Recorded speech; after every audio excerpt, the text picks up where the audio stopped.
"Sir," Sergeant Colt said, his voice quiet, defying the screaming regulations. "A man was dying of heat. I helped him. That's what a decent man does."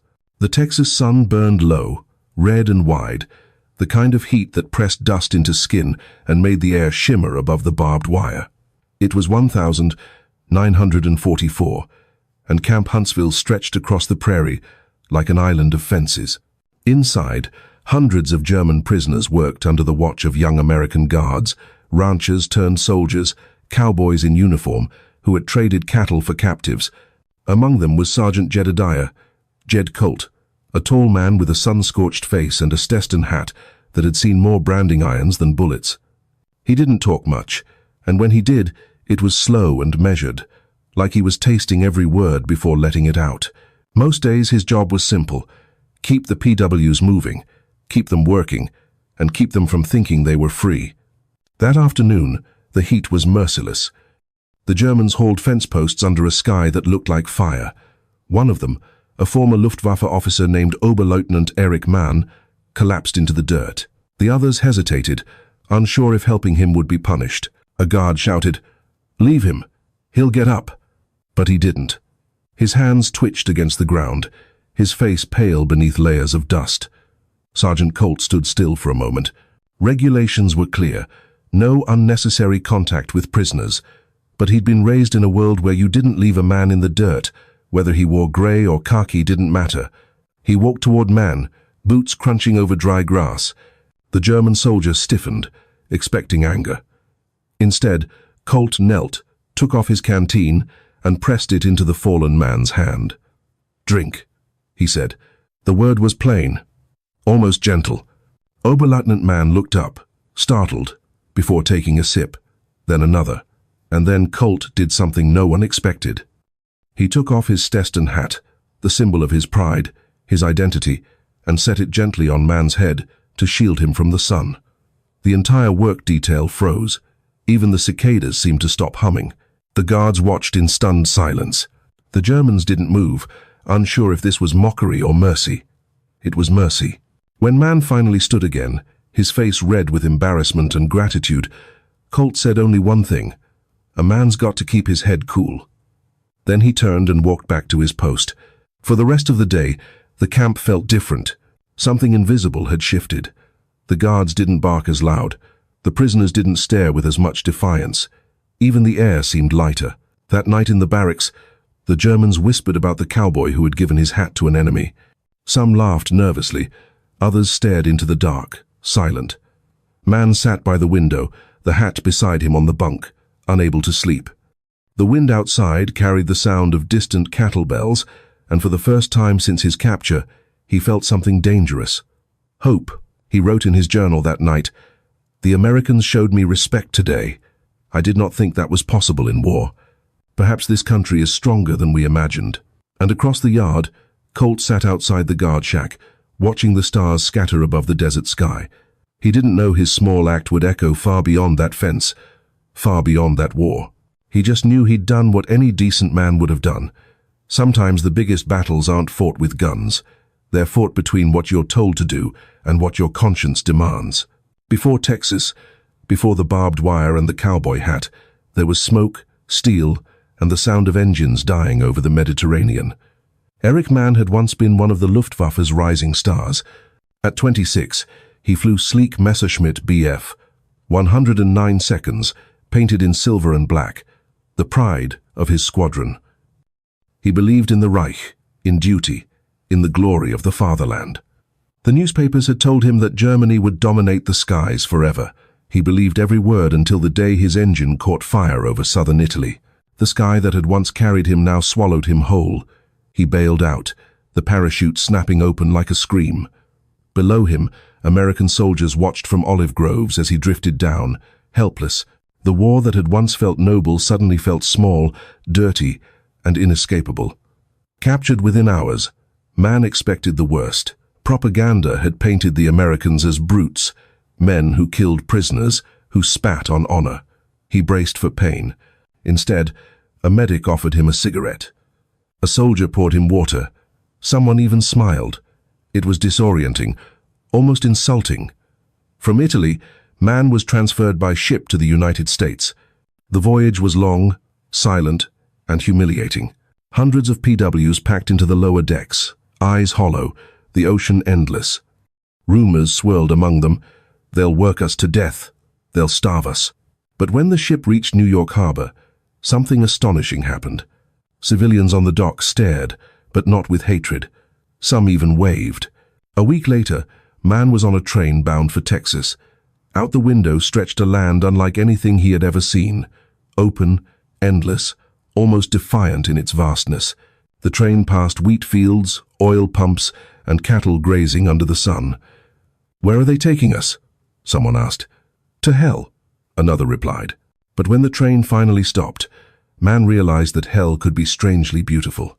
Camp Huntsville didn't look like a prison. It looked like a small town built from wood and barbed wire. There were barracks, a mess hall, even a library. The guards weren't monsters. They were farm boys and ranch hands, some younger than the prisoners they watched. Sergeant Jedediah Colt was one of them. He'd been raised on a ranch outside Amarillo. Before the war, his world had been cattle drives, fence repairs, and rodeos. He knew how to rope a steer, but not how to hate a man he'd never met. When the army assigned him to oversee agricultural labor from German prisoners, he laughed. "You mean I'm babysitting Nazis?" But when he first saw the PWs, thin, sunburned, eyes full of pride and fear, something in him hesitated. They weren't monsters either.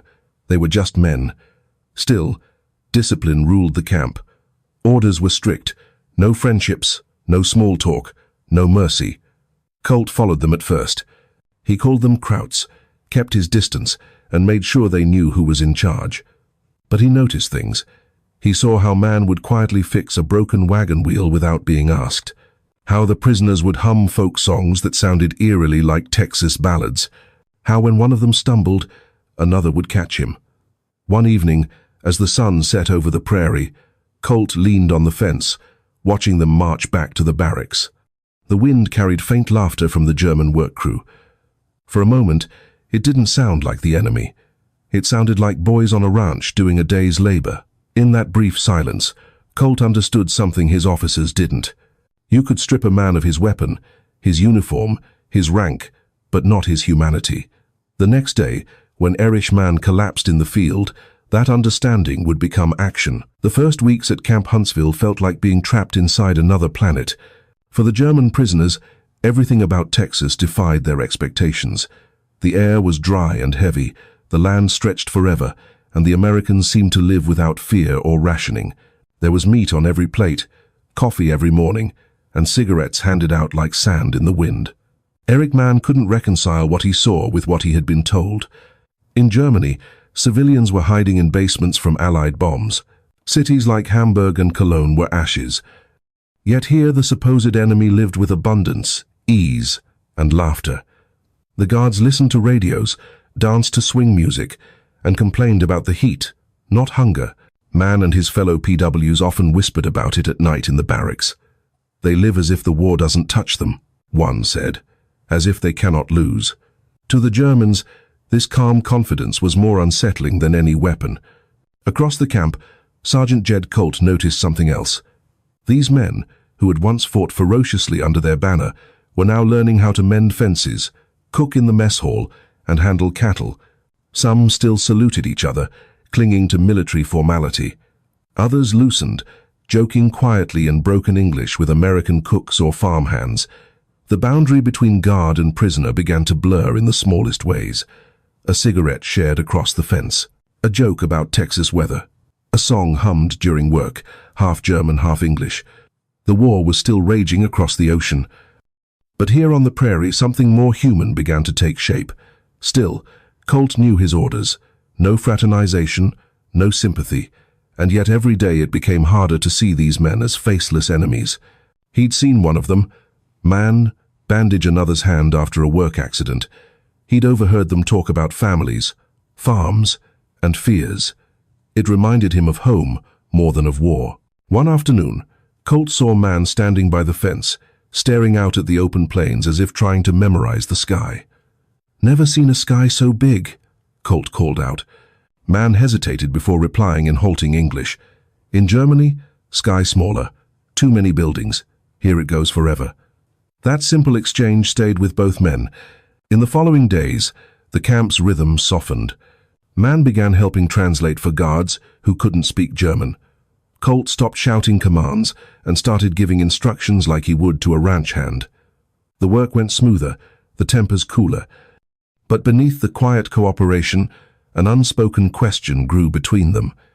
How could two men who were supposed to hate each other start to feel like equals? One evening, Man watched from the barracks as Colt rode a horse along the perimeter fence, the setting sun turning the dust into gold. He had never seen anything like it, a man free, completely at home in his world. Man envied him, not for his power, but for his peace. Later that night, Man wrote in his journal, "They live differently. Not for the leader, not for conquest, but for something harder to define. They are not fighting for a man, but for an idea." For Colt, the realization came the next morning. As he watched the German prisoners work the land, he thought, they ain't fighting us anymore. They're fighting what they were told about us. Two worlds had collided. One built on obedience and ideology, the other on freedom and individuality. And in that collision, something unexpected was being born. Respect. Neither man knew it yet. But the day would soon come when that respect would be tested, when kindness would defy regulation, and the simple act of a cowboy offering his hat would turn enemies into friends. In the German barracks, discipline still ruled like a shadow. Even though the war was thousands of miles away, the prisoners kept their ranks, their salutes, and their silence. The officers enforced it strictly. Every man still lined up by rank stood at attention during roll call and saluted the commandant as if Berlin were still listening. To them, captivity was not an escape.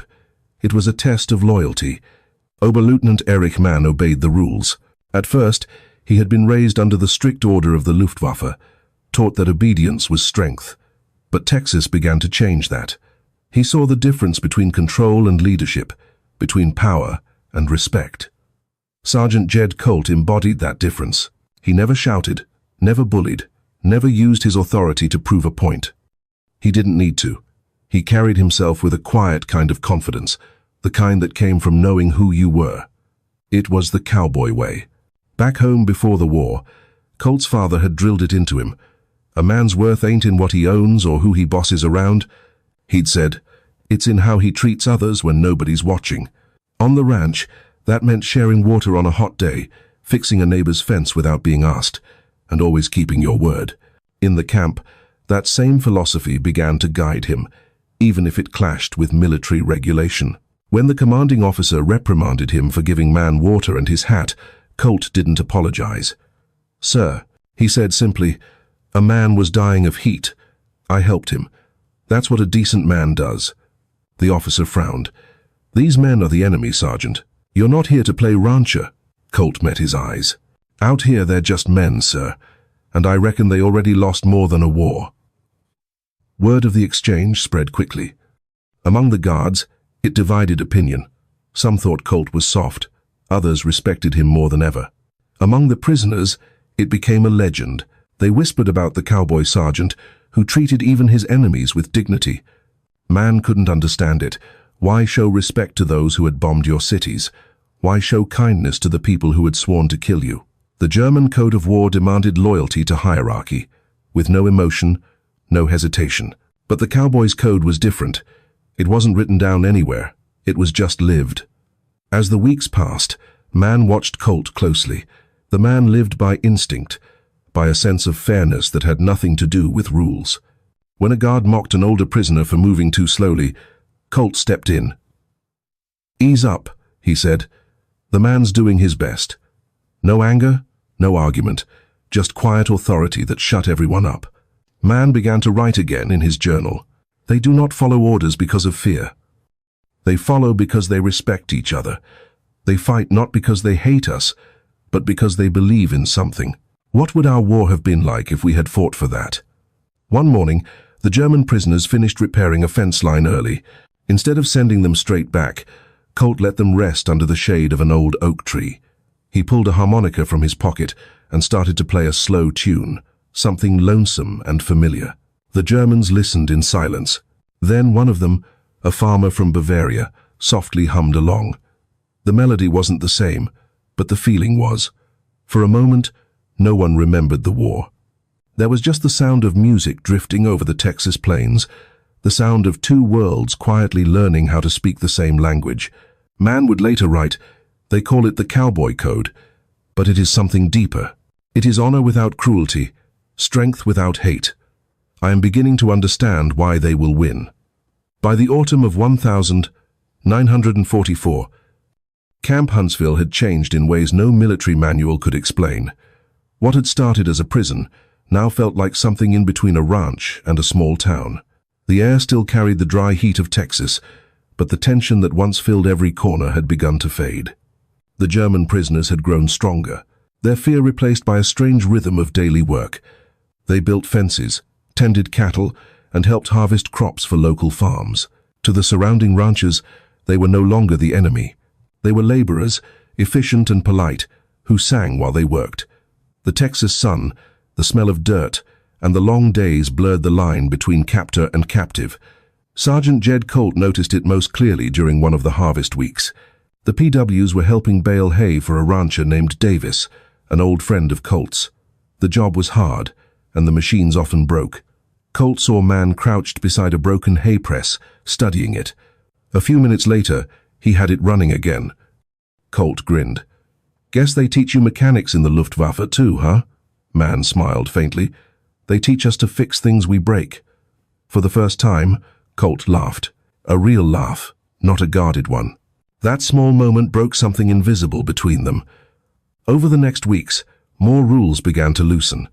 The PWs started greeting the guards by name. Colt sometimes shared coffee with them after morning roll call. A few Americans even taught them English phrases. "Howdy, thank you. Much obliged." The Germans, in turn, taught words like Kamerad and Gesundheit. The local townspeople, at first suspicious, started to change too. Some farmers volunteered to bring food to the camp. Others offered old books or newspapers.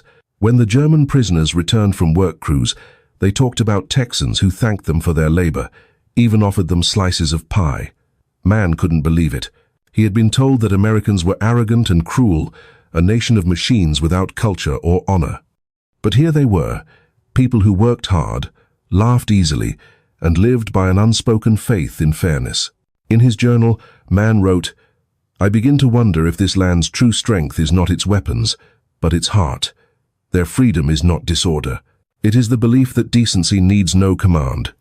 Colt saw the change too. The Germans weren't just obeying orders. They were taking pride in their work. The fences were straighter, the fields cleaner, the cattle handled with care. He'd never thought he'd see German soldiers arguing about how best to brand a steer, but now he did, and he couldn't help but be amused. One afternoon, as the men worked in the field, a dust storm rolled in suddenly. The sky darkened, the wind howled, and visibility dropped to almost nothing. Colt called out for everyone to take cover, but Mann couldn't hear over the wind. The storm hit hard, stinging with grit. Colt pushed through it, grabbed Mann by the arm, and led him behind a wagon for shelter. When the storm passed, the two sat in the orange haze of dust and silence. Mann coughed, spat into the dirt, then looked up and said, "Sergeant Colt, in another time we could have been friends." Colt looked at him for a long moment, then nodded. "Ain't no rules, says we can't start now." From that day, things inside the camp shifted. Colt and Mann began to talk more about flying, about cattle, about what the world might look like after the war. The men who saw them together began to copy their quiet respect. Even the guards started treating the prisoners less like enemies, more like neighbors. In a place meant for confinement, humanity had found a way to grow, and soon it would be tested by something no one expected, the war's end and the radio broadcast that would break the camp's silence forever. The morning of May 8th, 1945, began like any other at Camp Huntsville. The sun rose through a soft haze, the cattle lowed in the distance, and the German prisoners lined up for roll call. But the air felt strange, heavy, expectant, as if something unseen hovered over the camp. Inside the guardhouse, a corporal was fiddling with a battered army radio, trying to catch the morning transmission. The static crackled, then cleared, and a voice came through. "Urgent, solemn, unmistakably American. "This is London. The war in Europe is over. Germany has surrendered unconditionally." The room went still. Even the hum of the ceiling fan seemed to pause. Sergeant Jed Colt froze, coffee cup halfway to his lips. He knew the announcement was coming. Rumors had been circulating for days, but hearing it out loud still hit like a hammer. The war was over. Outside, the news spread like wildfire. A few guards ran across the yard shouting, "It's done." They gave up. The prisoners, hearing the commotion, stopped working. Some looked confused. Others stood frozen, shovels hanging in midair.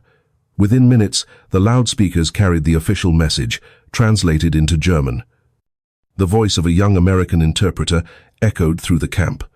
"Germany has surrendered. The war in Europe is at an end." For a long time, no one moved. Then it happened. A shout, raw, desperate, almost animal, rose from the German compound. A few prisoners dropped their tools. Others sank to their knees. Some wept openly, heads bowed, hands covering their faces. It wasn't celebration, it was collapse. Erich Mann stood among them, his face pale. He felt the world inside him crack. For years, he had fought for a cause, a nation, an idea, and now it was gone, not defeated in honor, but shattered, disgraced, exposed. The Reich he had sworn loyalty to no longer existed. He stared at the dirt, feeling the weight of it all. Then, he heard the faint hum of that same radio again. The American announcer now read from President Truman's speech, "This is a victory of freedom over tyranny, of human dignity over oppression." Mann felt something break inside him. He didn't cry at first. He just stood there, trembling, as if his body refused to accept that history had moved on without him. Colt walked over quietly, watching the men, in silence. Some of the guards cheered, others just looked bewildered. For Colt, there was no joy in what he saw, only a strange kind of sorrow. These men weren't enemies anymore. They were just broken souls a long way from home. He spotted Mann sitting by the fence, staring into nothing. Colt approached slowly, crouched beside him, and offered his canteen. "It's over," Colt said softly. Mann nodded, his voice hollow. "For you, maybe. For us, there is nothing left." Colt looked out toward the horizon where the sun was just beginning to climb. "There's always something left," he said. "You're still breathing, ain't you? That means you got a start." Mann turned to him.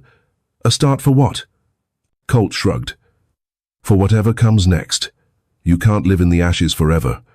The German looked down, eyes glistening. Then, quietly, he whispered, "Sergeant Colt, do you know what they made me build?" Colt frowned. "What do you mean?" Mann hesitated, as if fighting a war inside his own head. Then he said it in German, his voice barely audible. "I worked on rockets, V2 seconds, weapons meant to destroy London." The words hung in the air, heavy and unreal. Colt didn't speak. Mann went on. "We thought they would win the war for us, but they were just killing machines. I watched them test one. It fell short. It hit a German village instead." He clenched his fists. "That's when I knew we were damned."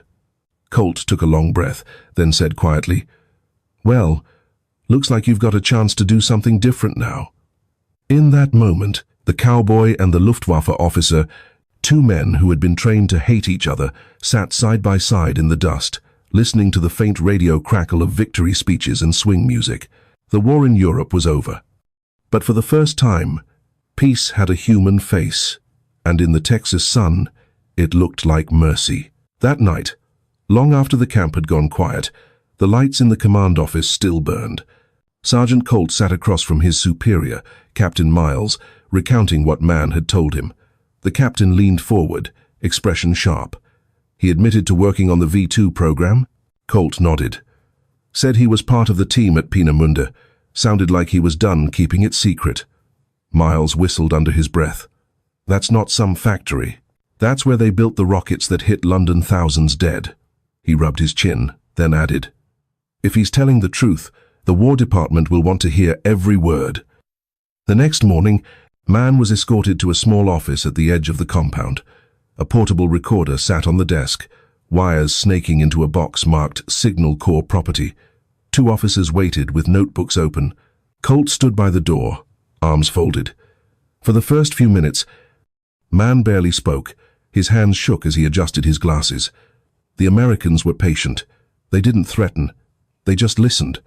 Finally, Man exhaled and began. He described the base at Peenemünde, the concrete launch pads hidden under camouflage nets, the long assembly lines of sleek grey rockets. He spoke of engineers working through the night under the glare of floodlights, of technicians too scared to disobey orders, of the constant pressure to build faster, deadlier, more efficient weapons. "Did you know what the rockets were used for?" one officer asked. Man hesitated, then nodded. "We all knew. We pretended we didn't, but we knew." The room stayed silent, except for the faint hum of the recorder. Man continued, his voice low, trembling between guilt and relief. "We called it the weapon of vengeance. But after the first test went wrong and killed our own people, I started to see it for what it was. Madness wearing the mask of science." Colt watched from the side, arms still crossed, eyes fixed on the man who had once been his enemy.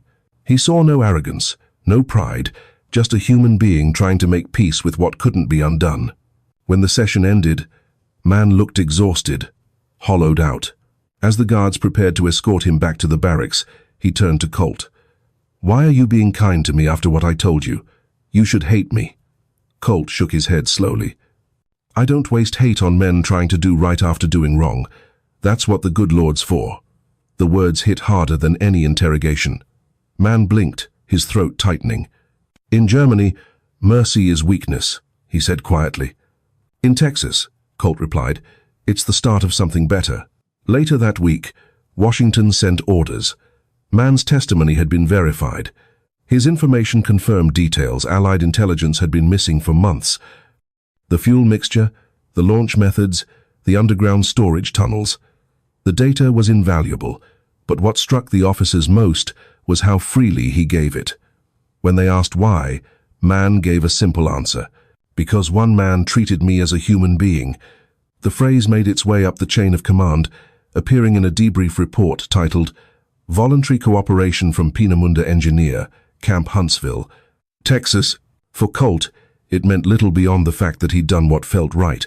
But for Man, it meant redemption. As days turned into weeks, he began helping American officers organize the camp's technical library, translating captured German documents. He even helped teach English to fellow PWs, preparing for repatriation. The man who had once built weapons of vengeance now helped build understanding. Sometimes late at night, he and Colt would sit outside the barracks watching the stars. The desert sky seemed infinite. Man once pointed upward and said, "You know, Sergeant, the same science that made rockets could take men to those stars someday, if only we used it for something better." Colt smiled faintly. Maybe that's the first real mission worth flying. In that quiet moment, the war between them ended completely. The Texas dawn came with that soft golden light that made even barbed wire look like spun copper. Camp Huntsville was waking up. The smell of coffee drifted from the mess hall. Guards yawned and stretched. Prisoners gathered for roll call, but there was something different in the air. A stillness, as if the war had finally exhaled its last breath. Eric Mann stood by the fence, hands in his pockets, watching the sunlight spill across the fields. He had not slept. The night before, he had written the longest journal entry of his life, trying to make sense of what had happened, the confession, the forgiveness, the strange new peace that had settled over him.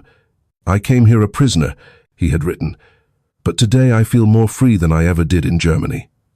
Sergeant Jed Colt walked up behind him, holding 2 tin mugs of coffee. "Figured you could use this," he said. Man accepted it with a nod. They stood side by side, watching a herd of cattle graze just beyond the fence line. "You'll be going home soon," Colt said after a moment. "Word is they're starting to ship PWs back across the Atlantic." Man looked down into his coffee. "Home," he murmured, "if it still exists." Colt sipped and said, "Home ain't always where you start. Sometimes it's where you learn who you are." Man turned to him, trying to find words. "You've treated me better than I deserve, Sergeant. I can't forget that." Colt looked at him and said simply, "Then don't. Just do something good with it."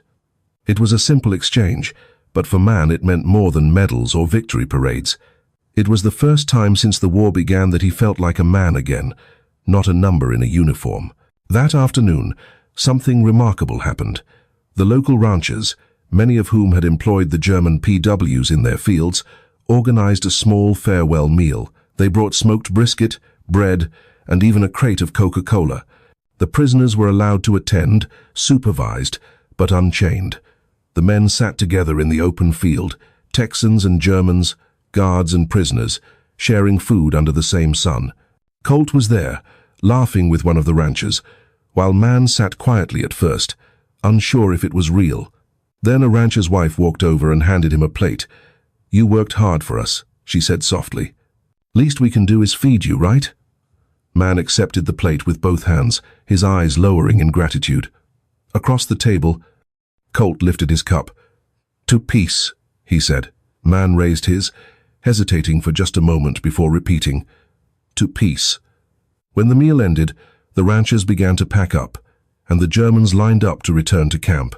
But as Man walked toward the trucks, Colt called out to him, "Hey, hold up." Man turned. Colt took off his Stetson, the same one he had once placed on Man's head when he collapsed months earlier, and held it out. "Something tells me you'll need this more than I do," Colt said with a faint smile. Man froze, unsure what to do. Slowly, he reached out and accepted the hat. His voice broke slightly. "Sergeant Colt, I cannot take this." "You already did once," Colt replied. "Consider it a loan until the next war, if there ever is one." Man smiled through tears, a rare, unguarded smile. "If there is, I hope we're on the same side." Colt extended his hand. Man took it firmly. Two enemies who had learned in the heart of war what peace really meant. The next morning, the trucks departed. Dust rose from the tires as the convoy rolled toward the horizon. Man looked back through the wooden slats one last time. Colt stood by the gate, hand raised, the dawn light behind him. The war was over, but something far greater had begun. The quiet, lasting peace that only forgiveness can build. In the years to come, Man would return to Germany, rebuild his life, and teach engineering. He never forgot that cowboy or the gift of that hat. On his office wall hung a small photograph taken years later. Man standing in a Texas field wearing a Stetson under an open sky. He titled it simply, "The Day I Learned What Freedom Means."